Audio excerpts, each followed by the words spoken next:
এই କାହାଣୀଟି ରାମୁର। ରାମୁ ଥିଲା ବହୁତ ଗରିବ। 2 ଦିନ ହେଲା ତା ଘରେ ଚୁଲି ଜଳେଇନି। ତା ସ୍ତ୍ରୀ ଆଉ ପିଲା ଦୁହେଁ ଉପାସରେ ଅଛନ୍ତି। ସେ ବି ଉପାସ ଅଛି। ଖାଲି ହାତରେ କଣ ଆସିଛ? କିଛି ତ ଆଣିକି ଆସିଥାନ୍ତ। 2 ଦିନ ହେଲା ଫେରିକି ଏମିତି ଆସୁଛ। କୋଉଠି କାମ ଧନ୍ଦା କରୁନା। ଆମେ ଖାଇବା କଣ, ବଞ୍ଚିବା କେମିତି? ଏ ପିଲାକୁ ଦେଖୁଛ, 2 ଦିନ ହେଲା ପାଣି ପିଇ ଖାଲି ବଞ୍ଚୁଛି। କେତେ ଦିନ ଆଉ ସେମିତି ଉପାସରେ ବଞ୍ଚିବ? ଆଉ ମୁଁ ସହିପାରୁନି ଏ ଦୁଃଖ, ଆଉ କଷ୍ଟ ସହିପାରୁନି। ଯାଉଛି ଏ ପିଲାକୁ ନେଇକି ବିଷ ଖାଇଦେବି, ଆଉ ମୁଁ ମରିଯିବି, ଆକୁ ବି ମାରିଦେବି। ତମେ ବି କିଛି ଏମିତି କର, ଆଉ ରହି ହବନି। ଉପାସରେ କେତେ ଦିନ ବଞ୍ଚିବା ଯେ ଆମେ? ଭଗବାନ ବି ବଡ଼ ନିଷ୍ଠୁର। କଣ କରିବି ଜାଣିପାରୁନି। ବହୁତ ଜାଗାକୁ ଗଲି, କେତେ କାମ ଖୋଜିଲି, ହେଲେ କୋଉଠି କାମ ମିଳିଲାନି। ଶେଷରେ ନିରାଶ ହେଇ ଘରକୁ ଫେରିବାକୁ ପଡ଼ିଲା। ବାପା, ବୋଉ, ତମେ ଏମିତି କାହିଁକି ହଉଛ?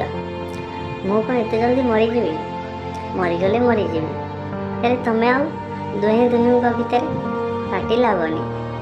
କ'ଣ କରିବା? ଆମ ଭାଗ୍ୟରେ ତ ନାହିଁ ଖାଦ୍ୟ। ଆମେ ଏମିତି ଉପାସରେ ରହିବା ଭଗବାନ ବୋଧେ ଲେଖିଛନ୍ତି। ଆମ ପାଇଁ ଖାଇବାର ସୁଯୋଗ ନାହିଁ। ଯଦି ଭଗବାନ ଏଇଆ ଚାହୁଁଛନ୍ତି, ଆମେ ଆଉ କ'ଣ କରିପାରିବା? ନାଇଁରେ ଧନ, ସେମିତି କହନି। ଭଗବାନ କେବେ ବି ଚାହାନ୍ତିନି କେହି ଜଣେ ଉପାସରେ ମରିଯାଉ। ଭଗବାନ ସବୁବେଳେ ପାଇଁ ଚାହାନ୍ତି ତାଙ୍କ ସନ୍ତାନମାନେ ଭଲରେ ରୁହନ୍ତୁ। ତୁ ସେମିତି ଭାବେନି। ଭଗବାନ ଆମ ପାଇଁ କିଛି ନା କିଛି ବ୍ୟବସ୍ଥା କରିବେ। ମୋର ବହୁତ ଆଶା ଅଛି ତାଙ୍କ ଉପରେ। କାଲି କିଛି ନା କିଛି ଖାଦ୍ୟ ଆମକୁ ମିଳିଯିବ। କାଲି କଥା ଛାଡ଼, ଆଜି ଆମେ କେମିତି ବଞ୍ଚିବା, କ'ଣ ଖାଇବା, ସେ କଥା କେବେ ଭାବିପାରୁଛ? 2 ଦିନ ହେଲାଣି ଉପାସରେ ଅଛନ୍ତି, ଆଉ ଦେହରେ କିଛି ଅଛି? ଭଗବାନଙ୍କ ଉପରେ ଛାଡ଼ିଦେଲେ ଆମେ ବଞ୍ଚିପାରିବାନି। ଉପାସରେ ଛଟପଟ ହୋଇ ମରିଯିବା। କାରଣ ଭଗବାନ କହିଛନ୍ତି ଖଟିକି ଖାଇବା ପାଇଁ, ଏମିତି ଅଳସ୍ୟାମି କରିବା ପାଇଁ କହିନାହାନ୍ତି। ଚାଲ ଆମେ ସମସ୍ତେ ପରିଶ୍ରମ କରିବାକୁ ଯିବା। ହଁ ବାବା, ବୋଉ ଯାହା କହୁଛି ଠିକ୍ କହୁଛି।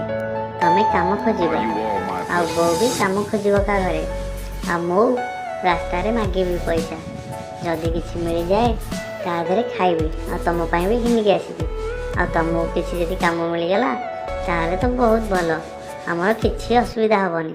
ନାଇଁରେ, ତମେମାନେ ଏମିତି କହି ମୋତେ ଛୋଟ କରିଦିଅନି। ମୁଁ ବହୁତ କାମ ଖୋଜିଛି, ହେଲେ କିଛି ପାଇଲିନି। କାଲି ଭଗବାନ କିଛି ନା କିଛି କାମ ମୋତେ ଜୁଟେଇ ଦେବେ, ଆଉ ପେଟ ଭରି ଆମେ ଖାଇବା।